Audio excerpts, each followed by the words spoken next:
Mike. I'm Brad. And this is Ministry Chemistry. Neutron, proton, mass effect, lyrical oxidation, your irrelevant mass spectrograph, your electron volt, atomic energy erupting as I get all open on pow. Here we go. Welcome back to another episode of Ministry Chemistry. Oh, how are you fellas doing this fine day? Fantastic, Yeah. actually. It's been a good day. Yeah. Been a good January so far? So far. I have a dear, sweet, wonderful, beautiful friend in my life. Her name's Jennifer. And Hi, Jennifer. Yeah, right? Jennifer's birthday's in January. And so a long time ago, she had a friend reterm this month as January for Jennifer. She should stop. She should stop doing that. I won't do that. Sorry, So whenever I Jennifer. see her at the beginning of the month, I'm always like, Happy January. She's like, oh, I know, right? It's so good. I'd be like, stop doing that, please. It's so good. So we are in the thick of the first month of 2020. And my question to you guys is, do you both have Disney Plus yet? No. Yes. Okay. Why no and why yes? Go. My excuse or the real reason? Yep and yep. My excuse? My excuses are 4 and 6. The real reason is Mandalorian. You love it? It's good. We're only 3 episodes in, so we're like slow because Yeah. we had some stuff. We're like, all right, we want to get through this first, and then we'll get Disney Plus, and then plus it's super cheap. Disney Plus? Yeah. What? No, it's like $11.99 a month. No, that's if you get like the full Hulu ESPN Oh. package. What is it if you just get Disney Plus? So we just Clearly, bought. I don't have it. So. Yeah, we just bought the whole year. You just pay up front for Oh, the yeah, year. yeah, yeah. It was $70 for the year, so that's less than $6 a month. That's less Wow. than most monthly cable bills. That's less than half Netflix. Wow. Whoa. Are you get the $14 Netflix package? Yeah, I think it's a HD with a multiple streaming. It's like Oh, $13 okay. or Wow. something like that. Okay. You're like, wow. That's a lot. Maybe we'll have to change. I remember when Netflix was like, I get one DVD at a time, and then I Yeah. send it back. Yeah. And then I get another DVD. Yeah. So when Man, you're those watching were the like, glory days. oh my gosh. So I was a late watcher to How I Met Your Mother, but a friend just kept, you gotta watch it. So I started watching How I Met Your Mother by doing the DVDs on Netflix. So I'd watch like a DVD of so many episodes, and I send it back and wait, and then I get the next DVD we have of friends. episodes. We have friends that still do the DVD, and I'm No. like, they still have that. You can still do that on Netflix? I Yeah. didn't know that. Yeah, it's a separate package, I guess. I know but- we talked a couple weeks ago about the convenience and the do it for me versus do it yourself trend. Yeah. And like I don't even go to Redbox anymore. Like that's too much work. Like I'm like, I'll just wait till it comes on Amazon Prime and then I'll rent it. It's like, kind of surprising that Redbox has continued to thrive. I know, because you still have to have the DVD player or the Blu-ray player, right? Yeah. To like watch the show. So, all right, this this is like confession time. Okay, it's okay. Go ahead, Mike. So Safe space. this is the pre-sliced apples for the last conversation. Have you paid $5 or $6 to rent a movie like through whatever streaming service you have, so that you didn't have to drive to Walgreens and pay $1 to rent it from Redbox? Yep. I've totally done Can I that tell too. you- I'm like, All is right. it worth $4 So we're to confessing. put on clothes? Nope. I gotta put on pants. Nope. So we're confessing. So here you go, and you can make fun of me for this. There was a day, and I was just exhausted, and my motivation was done, and I was tired. I was sitting on the couch, and I actually looked up if I could rent a movie that I own because it was easier And walking across the for room. me with the remote already in my hand than for me to go into like the movie collection area of my house and say, I wonder if I have this, because I couldn't remember exactly. I'm not that slothful. I mean, And that's pretty it bad. was a bad day. That's pretty It bad. was a It's bad like- day. I got a bucket to pee in right next to me. I am not getting No, up. no, sir. That is too far. One, I ended up You owning the cannot movie. say that's too far with what you just It shared. is. Yes. Peeing in a bucket's far different than, could I just rent this instead of walking to the movies? But two, I didn't own it, but I also didn't rent it. So, no, I did own it, but I didn't rent it. Anyway, whatever happened, I didn't do the thing I thought I was going to do. Because I did have this moment of clarity like, you lazy fill in the blank words here. Yeah. Do not, that's ridiculous. So That's- you said you don't have Disney Plus, Bradley. I don't. Why? I don't. And that's okay. And I don't think everyone does. But what's funny is I know people without little kids who have it who are like, man, I can't believe how much Disney I'm watching. Right. Because you get to watch any Star Wars movie, you get to watch all the superhero movies, and they've gotten addicted to things like The Mandalorian. And the entire vault is open. The vault is open. How can we talk for just a minute? How genius was the vault? Disney is genius. I mean, you had asked in a previous episode if I could sit down with anyone one-on-one and talk. If my person is Walt Disney. Really? It is Walt Disney because I'm secure in my faith. I know who Jesus is, whatever. But like Walt Disney. You just say whatever about Jesus. Jesus knows I love him. We talk every day. But Walt Disney has done something, created an empire in this world that is unparalleled, unmatched. I mean, creation of environments, job creation, ingenuity, like just it is a brilliant entity. Oh yeah, in our world. I had a coworker once. Love or hate. He said, whenever I watch Disney with my kids, all I hear is buy stuff, buy stuff, buy stuff, buy stuff. It's genius. So I've got to tell this story, and if you know me and we do life together, you already know this story. So just unplug for a minute or two. But my niece wanted an Elsa Jack in the Box for Christmas this past year. Oh, I saw this post. Yeah. And guess what? Disney doesn't make. They do not make an Elsa Jack in the Box. They make an Olaf Jack in the Box, but they do not make an Elsa Jack in the Box. So here's my beautiful sister and my wonderful brother-in-law on Christmas Eve, like playing Sid from Toy Story, where they're tearing apart another Jack in the Box. They're sawing an Elsa doll in half and creating their own Elsa Jack in the Box to give to their daughter on Christmas Day. I mean, my sister, like, she put and their daughter woke up and walked into the room and now has nightmares. No, she didn't. And she'll never listen to this podcast and her, because that'll be great. But like they decorated the box to look like, Elsa's dress, like light blue, and it had like puff paint of let it go on it. I mean, this creation was quite inventive, and it terrified my niece. So that's awesome because she's like, I don't want to, because Jack in the Boxes are kind of scary, right? Because they're just going to pop out at you.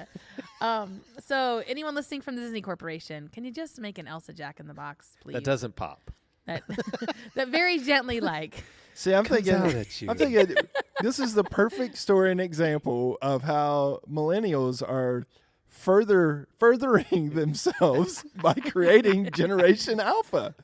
Yes, well. Because I'd be like, Santa Claus forgot about you. Because you're Gen X. Or Santa don't do that. Guess what? They don't make an Elsa in the Box. So elves can make anything. Just like millennials can if they put their minds to it. Or maybe you weren't good enough for an Elsa in the Box. So today, cold in the box. That is not true. Oh, terrible. Yeah. Today we are talking about all this and more because we really are kind of having the conversation. Where does our content come from? Information age that we're living in, the at my fingertips way that I can learn anything about anyone pretty much on the face of the planet within a couple seconds or minutes is quite the space that we exist in today. But how good is that for our brains? How good is that for our families? How good is that for relationships? And where should we or can we find the content that makes us the best versions of us that we can be?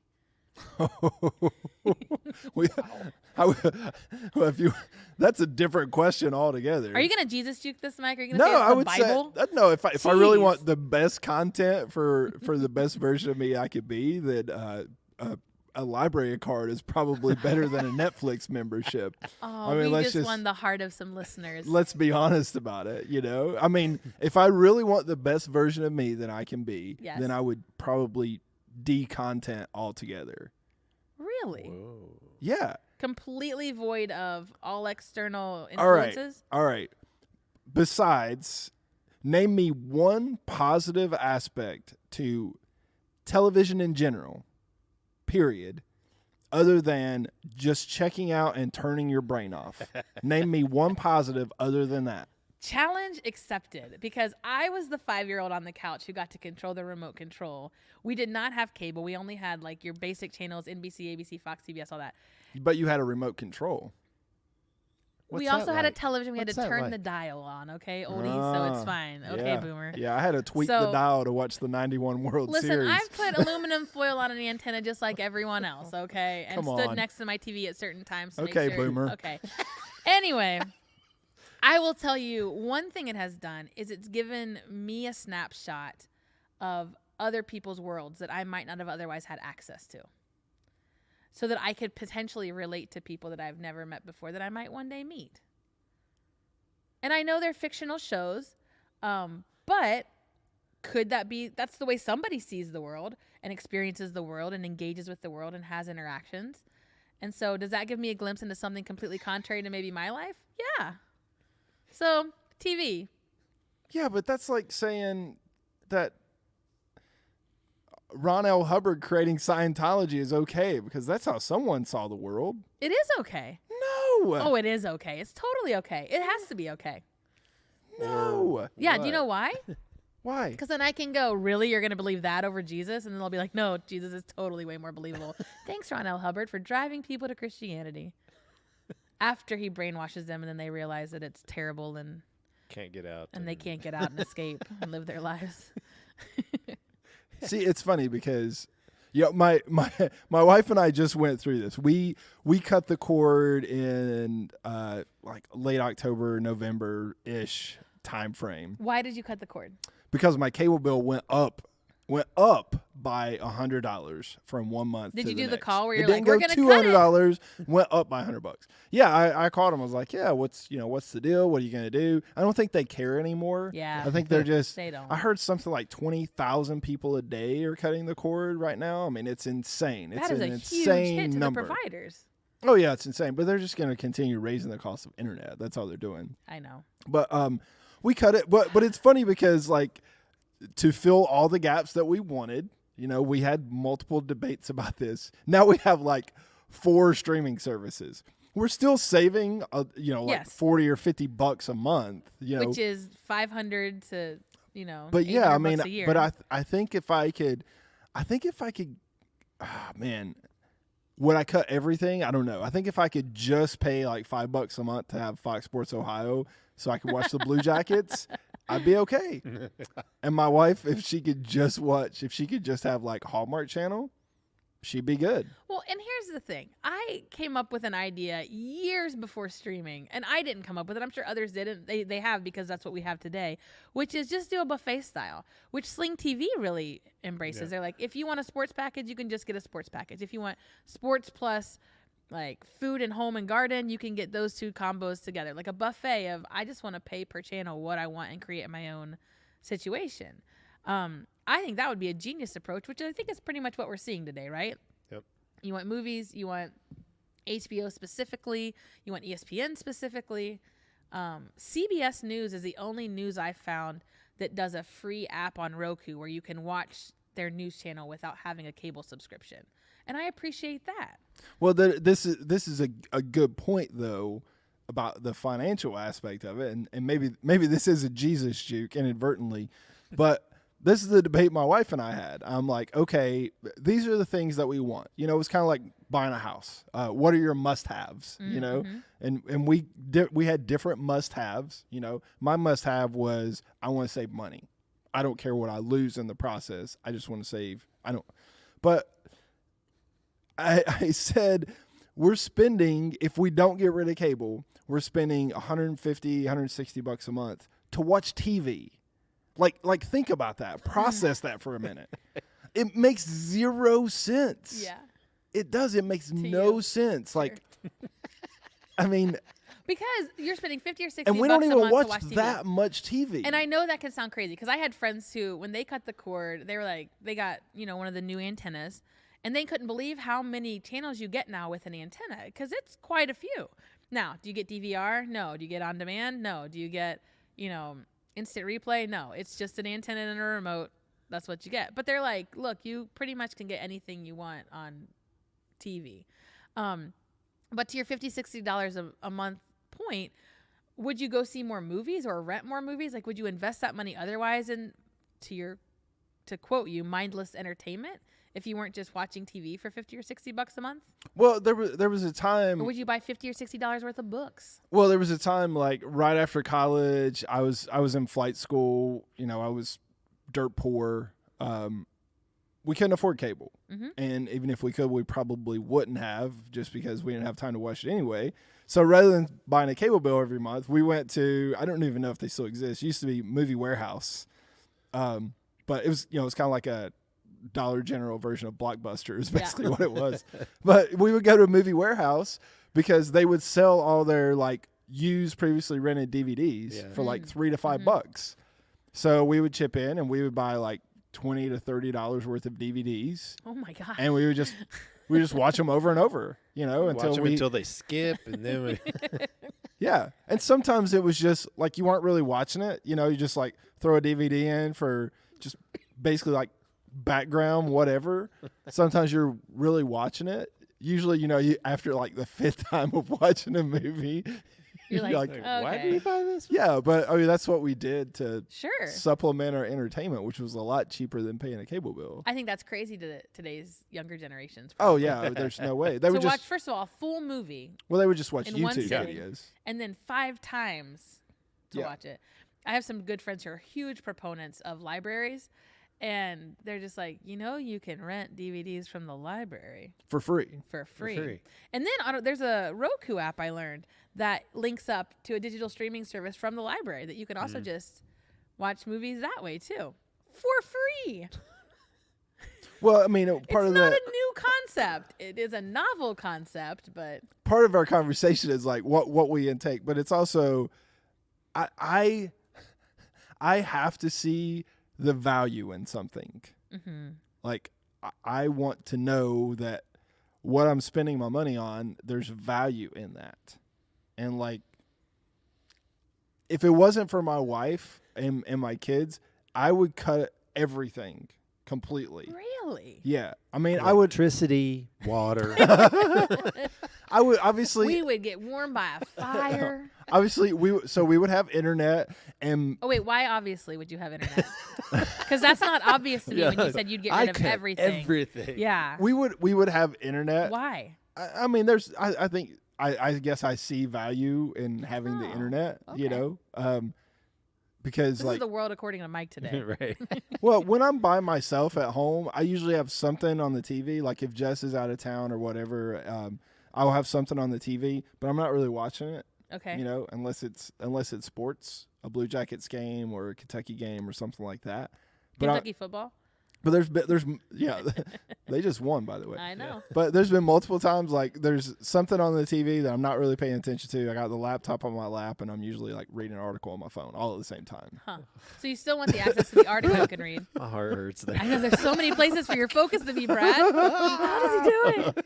Yeah, that goes back to that focus thing. But I just don't see the value in where the money is going for the streaming. Now we have it, we do it. Part of it is, we can afford to. Sure. It's not a huge dent in our, expenses and income and all that jazz. But I think I would just cut it. If it was up to me completely, I would cut it down to internet and maybe like one streaming service. Probably it would probably be Prime, just because there's the added value of free shipping. One of the as I think about it, one of the best weeks of sleep I've ever gotten in my life was when I was in Haiti, which sounds odd, but in Haiti it was a crapshoot whether you'd have electric or not, and we didn't have TV, we didn't have internet, those kind of things, and so you went. As I was on a mission trip, we played some games as a group before you went to bed, and then you just you went to sleep, and I would wake up at like.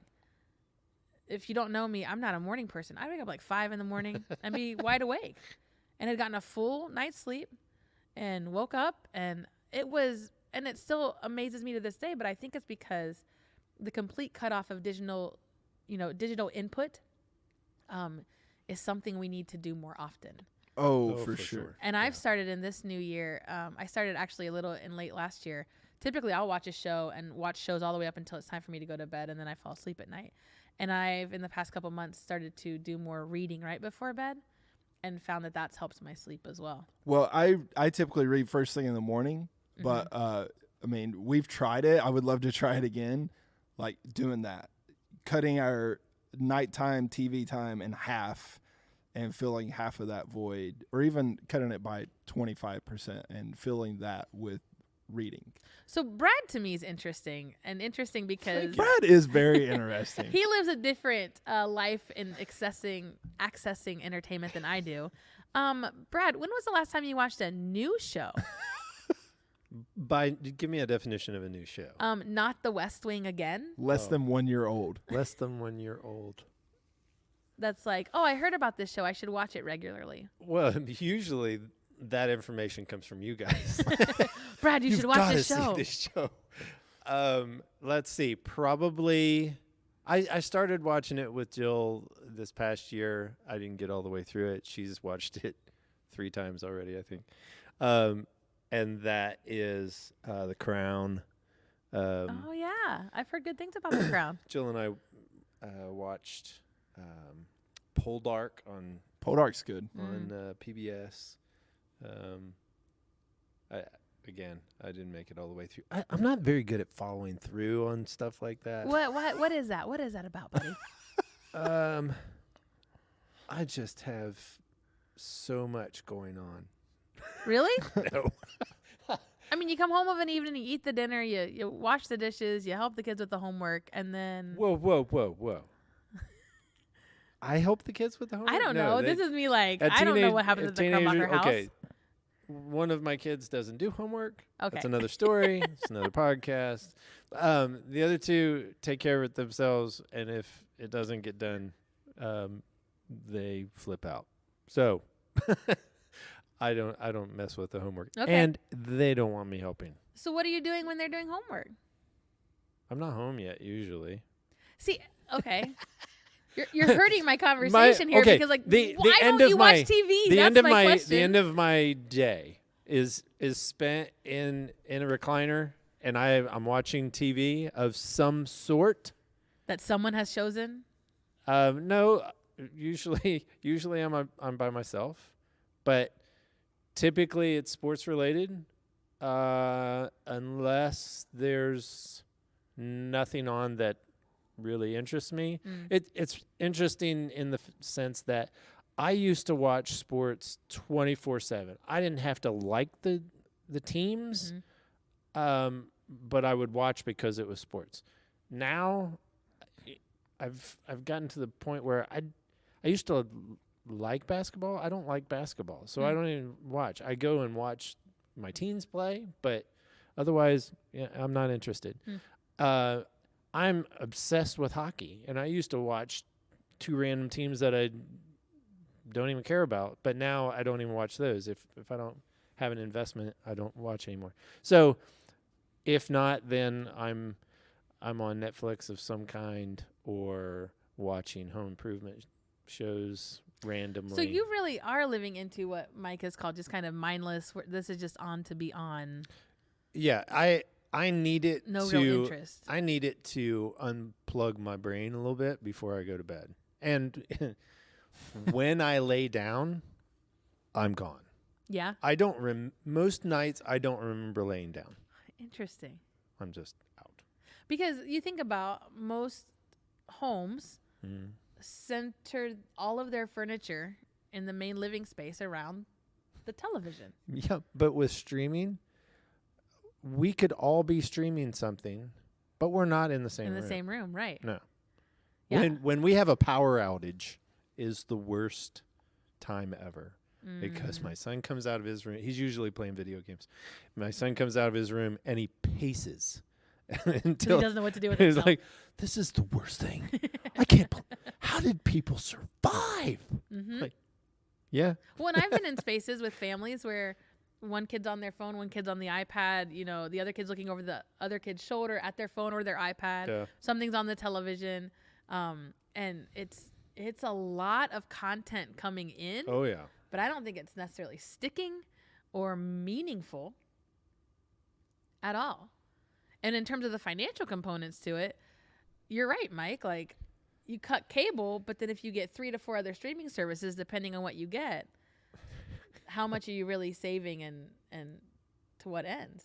Well, I mean, some people will look at it as like, well, I'm not saving that much, so I might as well have everything I want. I mean, I look at it as, you know, a penny saved is a penny earned. Mm-hmm. So for me, even if it was $5 difference, I'd still cut off everything You're winning. Yeah. for the $5 because I'm like, I know what I could do with that $5. You know, Interesting. I could turn that $5 into 7 to 10 pretty easily if I wanted to. and here's what I find fascinating and maybe a little sad. We can do an entire episode on screen time and digital streaming and entertainment in film and television. But if we had to have this kind of conversation about, I don't know, the latest books that we've read, I don't know if it would resonate nearly as much with as large of an audience. No. Well, I'm glad And I you don't know brought. if we could have that long of a conversation. I'm glad you brought that up because I think like if you just checked out on your own as far as like cutting all content off, streaming content, let's say, or cable, you know, combination of those. If you cut those off, Screen-based content. screen-based content, that's a good way of putting it. If you cut those off, it's going to be hard for you to have some conversations, you know? And relate to others. Right. Now, obviously we meet and there's intentional conversation. We talk a little bit about what we watch, but not much. Right.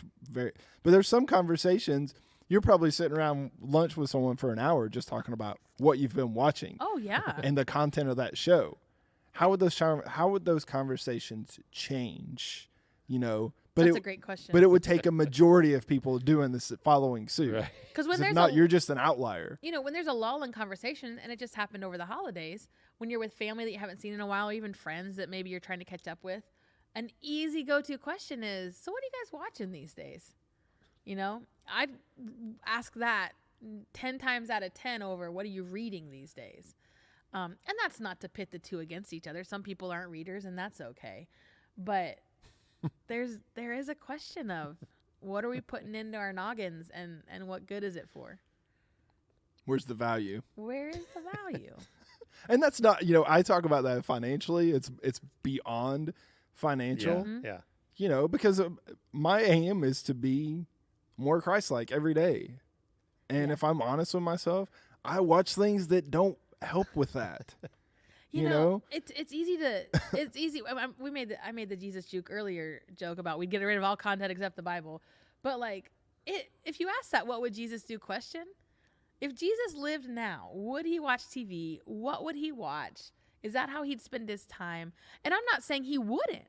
I'm just really asking, like, I'd be curious what's Jesus' favorite shows. Is it The West Wing? Is it 30 Rock? You know, I wonder if he'd watch Game of Thrones. Would he go with? I'm gonna say a hard no on that one. What's the? You know, would he choose Pure Flix over Netflix so that things were edited out? VidAngel. VidAngel. Would he have that? You know. Well, you brought up a good point at the beginning. There's a cultural component. You know, Absolutely. I can't read everything. You know, what it would take me to 2 hours to watch a movie, you know, I'm not like a super fast reader, so it would probably take double or triple that to read a book about the same content, you know. The book was so much better. The book's always better cuz there's more I don't understand that. 'Cause there's more content. I'm a slow reader, and I can't. The retention of what I'm reading Yeah. is not. My daughter has a shirt that says the book was better. And It's true. The book often is better. Yeah, the hard part for me Prove though it. is I can't do both. I either have to read the book or watch the movie. Cuz like if I've read the book beforehand and then the movie didn't live up to it, Mm-hmm. or you watch the movie and then you read the book and you're like, I can't get into it cuz I already know what happens. Yeah, I get it. Can't do both. And then I have a friend who always looks at the spoilers on a movie just so she knows if she wants to watch it or not. I'm like, come on, don't tell me you enjoy the movie. She's like, I just No. wanted to see if I could handle it. I'm like, oh goodness. And then I have some friends who, for 2020, they're giving up all TV and movies. Unless they get sick and are just like on the couch for days at a time, they aren't going to watch any shows. Good for them. And I'm like, that is incredible to me. And my first thought went to, asking them how that's going in March. well, yeah, like if it's going to affect their relationships or not, which is a crazy thing that this is a commonly held conversation piece and relational connection Yeah. that we don't do together, and Well- yet we experience together. I mean, I talk about like cutting everything off, and I would be the first to say that would be difficult to do because it's so ingrained, you know. In what we do as a culture. Now I can be at home all by myself all day long and never have the TV on, and I'm okay with that. But you know, it's still. I can do that, but I have to be doing a project. I mean, yeah, I'm engaged in something. You know, Yeah. I mean, a lot of times, guilty as charged. The laptop is open, you know, and I'm doing something, even if that's something mindless. I'm doing something. Mind is still active. So we thought it'd just be fun to ask everyone, what are you doing with the spare time that you have? How are you investing your resources? What content's going in your brain and what are you doing with it? This is not meant to be a shaming conversation. It's really kind of a self-reflection for each of us as well. What's good to ask, is there value to that? Is there value? And in 2020, maybe that's a question of the year you could start asking as a person or as a family. What value is there to this, or is there value? 2020 is the year of blank. Value. Value added. For Ministry Chemistry, my name's Renee. Still Mike. Brad. We'll see you next time.